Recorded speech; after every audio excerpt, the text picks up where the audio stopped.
ಆತ್ಮೀಯ ವಿದ್ಯಾರ್ಥಿಗಳೇ, last class ನಲ್ಲಿ ನಾವು MS ಪೇಂಟ್ ನಲ್ಲಿ ಬರುವಂತ ಆಪ್ಷನ್ಸ್ ಗಳ ಬಗ್ಗೆ ನಾವು ಅಧ್ಯಯನ ಮಾಡಿದ್ವಿ. ಆದರೆ ಇವತ್ತಿನ ಅವಧಿಯಲ್ಲಿ ನಾವು ಉಪಯೋಗಿಸಿಕೊಂಡು ಯಾವ ರೀತಿ ತೆಗಿಬೇಕನ್ನೋದನ್ನ ನೋಡ್ತಾ ಹೋಗೋಣ ಒಂದೊಂದಾಗಿ. ಫಸ್ಟ್ ಗೆ ನಾವು ಸಿಂಪಲ್ ಆಗಿ ಒಂದು ಮನೆಯನ್ನ ಕಟ್ಟಬೇಕಾಗಿತ್ತಂದ್ರ ಫಸ್ಟ್ ಗೆ ನಾವು ಒಂದು ಲೈನ್ ಹಾಕ್ಬೇಕಾಗಿತ್ತು. ಆ ಲೈನ್ ಅನ್ನ ಮಾಡ್ಕೊಂಡು ಈ ತರ ಹಾಕ್ರೆ ಆ ಲೈನ್ ಏನಾಗ್ತಾ ಇದೆ, ಕ್ರಾಸ್ ಹೋಗ್ತಾ ಇದೆ. ಅದನ್ನ ಸ್ಟ್ರೇಟ್ ಹೋಗ್ಬೇಕಾಗಿತ್ತು ಅಂದ್ರೆ ನಾವು ಏನ್ ಮಾಡ್ಬೇಕು, ಶಿಫ್ಟ್ ಇಟ್ಕೊಂಡ್ರೆ ನಾವು ಸ್ಟ್ರೇಟ್ ಲೈನ್ ತರಿಸಬಹುದು. ಇವನು ಲೈನ್ ಹಾಕಿದ್ದು ತಪ್ಪಾಗಿತ್ತು, ಅದನ್ನ ತೆಗಿಬೇಕಂದ್ರೆ ಕಂಟ್ರೋಲ್ Z ಮಾಡ್ಬೇಕು. ಇವಾಗ ಕರೆಕ್ಟ್ ಆಗಿ ಶಿಫ್ಟ್ ಇಟ್ಕೊಂಡು ಒಂದು ಲೈನ್ ಅನ್ನ ಹಾಕಬಹುದು.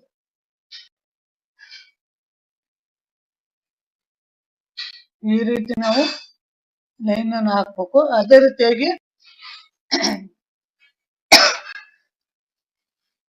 ರೀತಿಯಾಗಿ ಲೈನ್ ಅನ್ನು ಕ್ರಾಸ್ ಮಾಡ್ಕೋಬೇಕಂದ್ರೆ ಮತ್ತೊಮ್ಮೆ ಲೈನ್ ಮೇಲೆ ಕ್ಲಿಕ್ ಮಾಡ್ಕೊಂಡು ಶಿಫ್ಟ್ ಹಿಡಿಲಾರ್ದೆ ಈ ತರ ಕ್ರಾಸ್ ಮಾಡ್ಕೊ.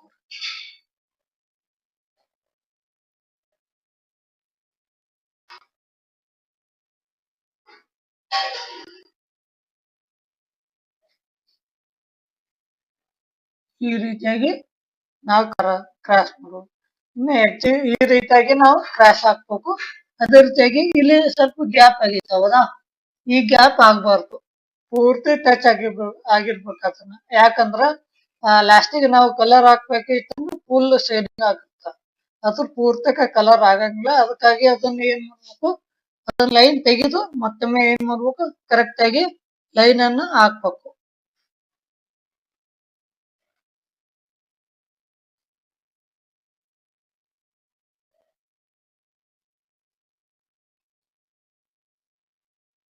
ಈ ರೀತಿಯಾಗಿ ಲೈನ್ ಅನ್ನ ಹಾಕ್ಬೇಕು. ಅದೇ ರೀತಿಯಾಗಿ ಕೆಳಗಡೆ ಒಂದು ಲೈನ್ ಹಾಕ್ಬೇಕು.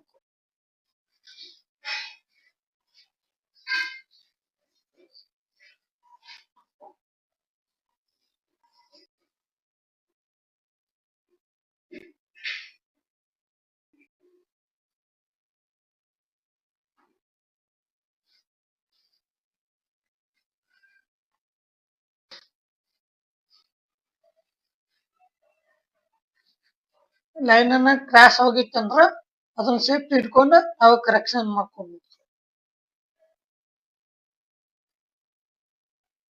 ಈ ರೀತಿ ಹಾಕಿ ಆಮೇಲೆ ಒಂದು ಕಂಪೌಂಡರ್ ತರ ಚೌಕಟ್ಟು ಕಟ್ಬೇಕಾಗಿತ್ತಂದ್ರ ಇಲ್ಲಿ ರೆಕ್ಟಾಂಗಲ್ ಅಂತ ಐತಲ್ಲ, ಅದ್ರ ಮೇಲೆ ಕ್ಲಿಕ್ ಮಾಡಿ ನಾವು ಈ ರೀತಿಯಾಗಿ ಹಾಕಬಹುದು. ಇದನ್ನ ಸೈಜ್ ಅನ್ನ ಇನ್ಕ್ರೀಸ್ ಮಾಡ್ಕೋಬಹುದು. ನಾವು ಎಷ್ಟು ಬೇಕಲ್ಲ ಅಷ್ಟನ್ನ ನಾವು ಇನ್ಕ್ರೀಸ್ ಮಾಡ್ಕೋಬಹುದು.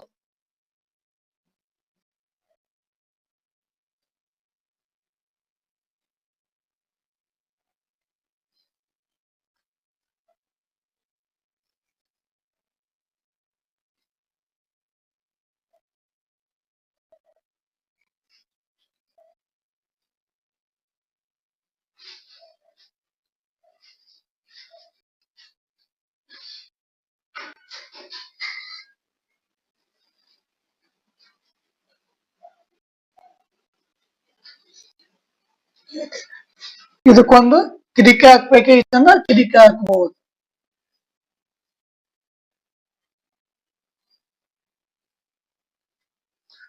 ಮೌಸ್ ಅನ್ನ ಒಟ್ಟಿಗೆ ಇಟ್ಕೊಂಡು ಡ್ರ್ಯಾಗ್ ಮಾಡ್ಕೊಂಡು ಅವು ಕರೆಕ್ಟ್ ಆಗಿ ಬರುತ್ತೆ. ಜಸ್ಟ್ ಮೂವ್ಮೆಂಟ್ ಮಾಡಿದ್ರೆ ಅದು ಬರಂಗಿಲ್ಲ. ಜಸ್ಟ್ ಮೌಸ್ ನಿಂದ ಫುಲ್ ಒಟ್ಟಿಗೆ ಇಟ್ಕೊಂಡು ಡ್ರ್ಯಾಗ್ ಮಾಡ್ಕೊಂಡ್ರೆ ಅದು ಪೂರ್ತಿ ಬರುತ್ತೆ. ನಮ್ಗೆ ಎಷ್ಟು ಬೇಕಂದ್ರೆ ಅಷ್ಟು ಬರುತ್ತೆ.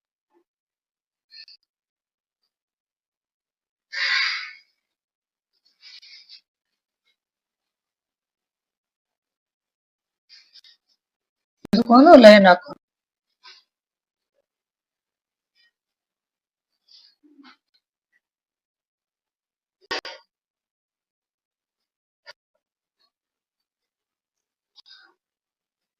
ಇದಕ್ಕೊಂದು ಮನೆ ಬಾಕ್ಲ ಮಾಡ್ಬೇಕಾಗಿತ್ತಂದ್ರ ಈ ಶಿಫ್ಟ್ ತಗೊಂಡು ಈ ತರ ಹಾಕ್ಬೇಕು.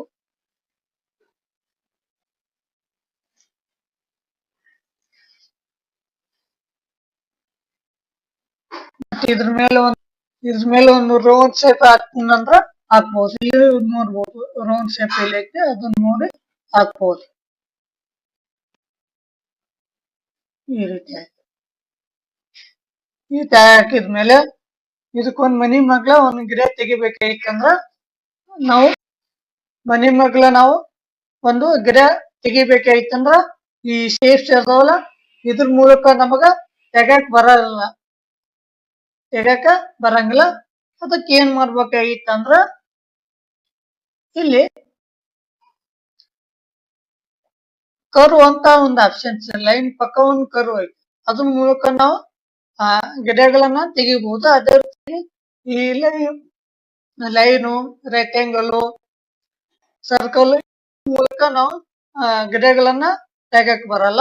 ಈ ಕರು ಐತಲ್ಲ ಆ ಕರು ಕ್ಲಿಕ್ ಮಾಡ್ಕೊಂಡು ನಾವು ಅದನ್ನ ತೆಗಿಬಹುದು.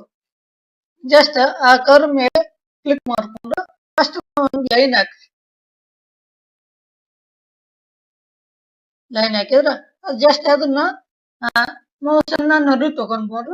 ನಮ್ಗೆ ಯಾಕರ್ ಡೌನ್ ಮಾಡ್ಬೇಕಾಯ್ತಲ್ಲ ಜಸ್ಟ್ ಅದನ್ನ ಬೆಂಡ್ ಮಾಡ್ಸಿ ಈ ರೀತಿ ನೀವು ನೋಡ್ಬೋದು. ಗಿಡಗಳನ್ನ ಯಾವತ್ತು ಕ್ರಾಸ್ ಮ್ಯಾಗ ನಿಂತಿರ್ತಾವ, ಹಂಗಾಗಿ ನಾನು ಕೂಡ ಕ್ರಾಸ್ ತಗೊಂಡೆ. ಅದೇ ರೀತಿ ಇನ್ನೊಂದ್ ತರ ಇದೇ ತರ ಸೇಮ್ ಮಾಡ್ಬೇಕಾಯ್ತಂದ್ರ ಮತ್ತೆ ಕರು ಮೇಲೆ ಕ್ಲಿಕ್ ಮಾಡ್ಕೊಂಡು ಇದ್ರ ಪಕ್ಕನ ಇನ್ನೊಂದ್ ಲೈನ್ ಹಾಕಿ ಈ ತರ ಮಾಡ್ಕೋಬಹುದು. ಈ ತರ ಆದ್ಮೇಲೆ ಮೇಲೆ ಗಿಡ ಕುಂದಿರ್ಸ್ಬೇಕಾಯ್ತಂದ್ರ ಇಲ್ಲಿ ಪೆನ್ಸಿಲ್ ಯೂಸ್ ಆಗುತ್ತೆ. ಇಲ್ಲಿ ನೋಡ್ಬೋದು ಲಾಸ್ಟ್ ಕ್ಲಾಸ್ ನಲ್ಲಿ ಎಲ್ಲ ಬಗ್ಗೆ ತಿಳ್ಕೊಂಡಿದ್ವಿ. ಪೆನ್ಸಿಲ್ ಅಂದ್ರೇನು, ಎರೇಜರ್ ಅಂದ್ರೇನು, ಕಲರ್ಸ್ ಅಂದ್ರೇನು, ಅದ್ರ ಬಗ್ಗೆ ಅಧ್ಯಯನ ಮಾಡಿದ್ವಿ. ಇಲ್ಲಿ ನೋಡ್ಬೋದು ಇಲ್ಲಿ ಪೆನ್ಸಿಲ್ ಐತಿ. ಆ ಪೆನ್ಸಿಲ್ ಮೇಲೆ ಕ್ಲಿಕ್ ಮಾಡ್ಕೊಂಡು ಇಲ್ಲಿಂದ ಈ ತರ ತೆಗಿ.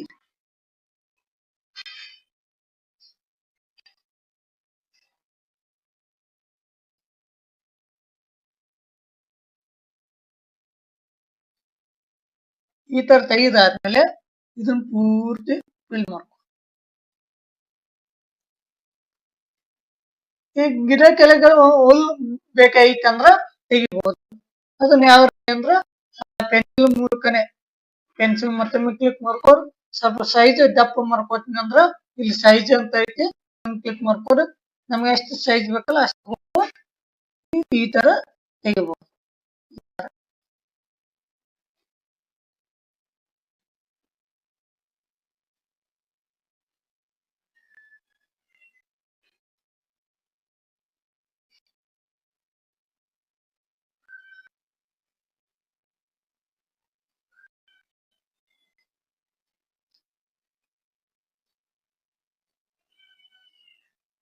ಇದಕ್ಕೊಂದು ಪ್ಯಾಂಟೂನಿಕೆ ಮಾಡ್ತೀನಿ ಅಂದ್ರ ಪ್ಯಾಂಟೂನಿಕೆ ಮಾಡಬಹುದು.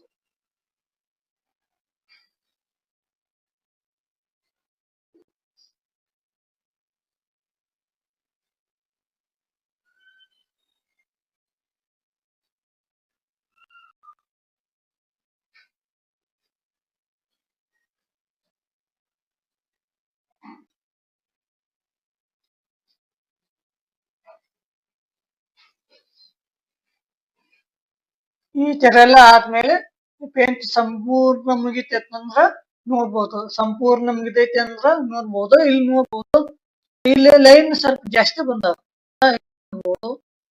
ಈ ಲೈನ್ ಜಾಸ್ತಿ ಬಂದೈತಿ. ಅದನ್ನ ತೆಗಿಬೇಕಂದ್ರ ಇಲ್ಲಿ ಎರೇಜರ್ ಅಂತ ಬರ್ತದೆ, ರಬ್ಬರ್ ಅಂತ ಬರ್ತದೆ. ಅದನ್ನ ಕ್ಲಿಕ್ ಮಾಡ್ಕೊಂಡು ತೆಗಿಬಹುದು.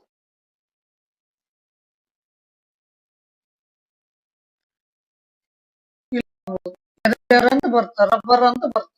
ಇದನ್ನ ಕ್ಲಿಕ್ ಮಾಡ್ಕೊಂಡು ಇಲ್ಲಿ ತೆಗಿಬಹುದು.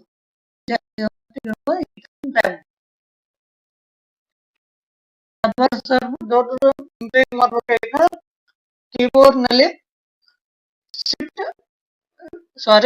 ಕಂಟ್ರೋಲ್ ಪ್ಲಸ್ ಕ್ಲಿಕ್ ಮಾಡಿದಾಗ ನಮ್ಮ ರಬ್ಬರ್ ಎಷ್ಟು ಬೇಕಲ್ಲ ಅಷ್ಟು ಇನ್ಕ್ರೀಸ್ ಆಗುತ್ತೆ. ಈ ತರ ಮಾಡಬಹುದು. ಇದು ಕಲರ್ ಹಾಕ್ತೀನಿ ಅಂದ್ರ ಕಲರ್ ಬೇಕಂತ ಬರ್ತದೆ. ಕ್ಲಿಕ್ ಮಾಡ್ಕೊಂಡು ನಮ್ಗೆ ಯಾವ ಕಲರ್ ಸೂಕ್ತವಾಗಿರ್ತಾವಲ್ಲ ಅವುಗಳನ್ನ ಕಲರ್ ಸೆಲೆಕ್ಟ್ ಮಾಡ್ಕೊಂಡು ನಾವು ಕಲರ್ ಹಾಕ್ಬೋದು. ಇಲ್ಲಿ ನೋಡ್ಬೋದು ಕಲರ್ ನಾನು ಕ್ಲಿಕ್ ಮಾಡಿದಾಗ ಪೂರ್ತಿ ಪೇಜ್ ಕಲರ್ ಆಯ್ತು. ಯಾಕಾಯ್ತು ಅಂದ್ರೆ ನಾವು ತೆಗೆದಿರುವಂತ ಪೇಂಟ್ ಅನ್ನ ಸ್ವಲ್ಪ ಎಲ್ಲೋ ಗ್ಯಾಪ್ ಆಗೈತಿ. ಅದಕ್ಕ ನಮ್ಗ ಕಲರ್ ಕಲರ್ ಬೇರೆ ಹೋಗೈತಿ. ಅದನ್ನ ತೆಗಿಬೇಕಂದ್ರ ಮತ್ತೊಮ್ಮೆ ಕಂಟ್ರೋಲ್ ಜೆಡ್ ಕೀಬೋರ್ಡ್ ಮೇಲೆ ಕಂಟ್ರೋಲ್ ಜೆಡ್ ಮಾಡಿದಾಗ ಆ ಕಲರ್ ಹೋಗುತ್ತೆ. ಈ ಸರಿಯಾಗಿ ನೋಡ್ಕೋಬಹುದು. ಇಲ್ಲಿ ಅಂತ ನೋಡ್ಕೋಬಹುದು. ನೋಡ್ಬೋದು ಇಲ್ಲಿ ಸ್ವಲ್ಪ ಮಿಸ್ಟೇಕ್ ಐತಿ.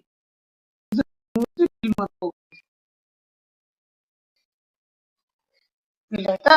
ಈ ತರ ಈಗ ಕಲರ್ ಪೇಂಟ್ ಬಕೆಟ್ ಕ್ಲಿಕ್ ಮಾಡ್ಕೊಂಡ್ರೆ ಈ ಕಲರ್ ಕ್ಲಿಕ್ ಮಾಡ್ಕೊಂಡು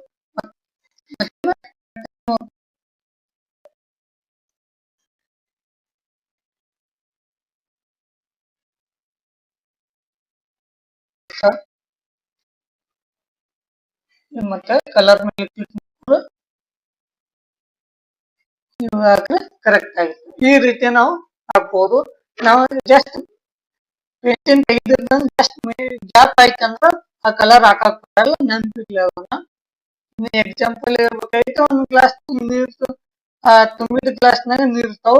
ಮತ್ತ ತೂತ್ ಬಿದ್ದಿರುವಂತ ಗ್ಲಾಸ್ ನೀರ್ ಹಾಕಿದ್ರೆ ಅದನ್ನ ಏನಾಗುತ್ತಾವ ಚೆಲ್ಕೊಂತ ಹೋಗ್ತಾವ. ಅದೇ ರೀತಿಯಾಗಿ ನಾವು ಪೇಂಟ್ ತೆಗೆದಿರುವಂತ ಡಯಾಗ್ರಾಮ್ ತೆಗೆದಿರುವಂತ ಏನ್ ಸ್ವಲ್ಪ ಮಿಸ್ಟೇಕ್ ಐತಂದ್ರ ಅದನ್ನ ಕಲರ್ ಹಾಕೋಕ ಬರುವುದಿಲ್ಲ.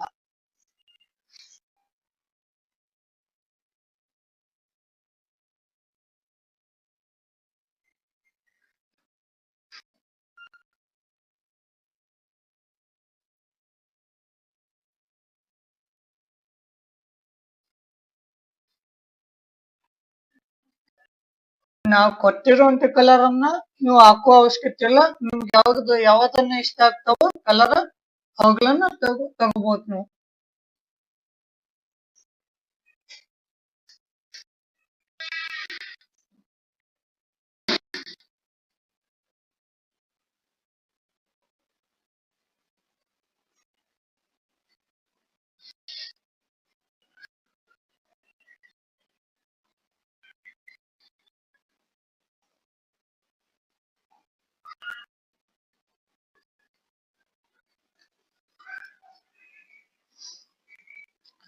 ಈ ರೀತಿ ತೆಗೆದಾದ್ಮೇಲೆ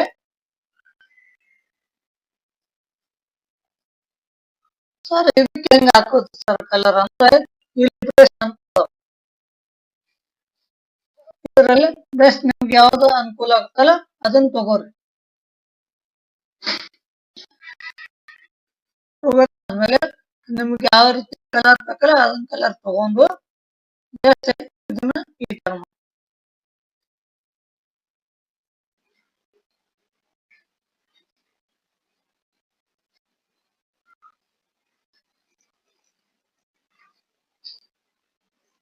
ಈ ರೀತಿ ಕಲರ್ ಹಾಕಿದ್ಮೇಲೆ ಇದ್ರ ಮೇಲೆ ಒಂದು ನೇಮ್ ಬರಿಬೇಕಾಗಿತ್ತಂದ್ರ ಬರಿಬಹುದು. ಇಲ್ಲಿ ಎ ಅಂತ ಬರ್ತಲ್ಲ ಇದನ್ನ ಟೆಕ್ಸ್ಟ್ ಅಂತ ಕರಿತೀವಿ. ಇದ್ರ ಮೇಲೆ ಕ್ಲಿಕ್ ಮಾಡ್ಕೊಂಡು ಕ್ಲಿಕ್ ಆದ್ಮೇಲೆ ನಮ್ಗೆ ಎಷ್ಟು ಬರಿಬೇಕಾಗಿತ್ತಲ್ಲ ಅಷ್ಟು ಸೆಲೆಕ್ಟ್ ಮಾಡ್ಕೊಂಡು ಜಸ್ಟ್ ಬರ್ಕೋರಿ. ಇಲ್ಲಿ ನಿಮ್ಗೆ ಏನ್ ಅನ್ಸುತ್ತಲ್ಲ ಅದನ್ನ ಬರಿಬಹುದು. ಇಲ್ಲಿ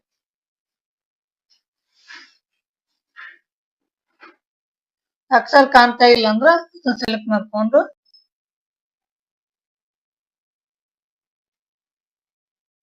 ಬೇರೆ ಕಲರ್ ಹಾಕ್ರೆ ಅಕ್ಷರಗಳನ್ನು ಕಾಣ್ತವೆ. ಸ್ವಲ್ಪ ಅಕ್ಷರ ದೊಡ್ಡ ಮಾಡ್ಕೋತಂದ್ರ ದೊಡ್ಡ ಮಾಡ್ಕೋಬಹುದು.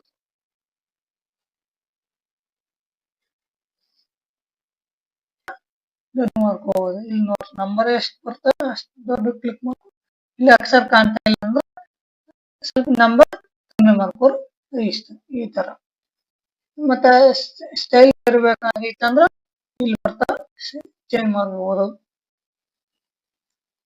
ಈ ರೀತಿಯಾಗಿ ಸುಲಭವಾಗಿ ಪೇಂಟ್ ತೆಗಿಬಹುದು. ಇದನ್ನ ಚೇಂಜ್ ಮಾಡ್ಬೇಕಾಗಿತ್ತಂದ್ರ ನಾವು ಕಂಟ್ರೋಲ್ ಎಸ್ ಕ್ಲಿಕ್ ಮಾಡಿದಾಗ ಅದು ಸೇವ್ ಆಗುತ್ತ. ಇದೇ ರೀತಿಯಾಗಿ ನಾವು ನೆಕ್ಸ್ಟ್ ಕ್ಲಾಸ್ ನಲ್ಲಿ ಮತ್ತೊಂದು ವಿಷಯದ ಬಗ್ಗೆ ನಾವು ಅಧ್ಯಯನ ಮಾಡೋಣ.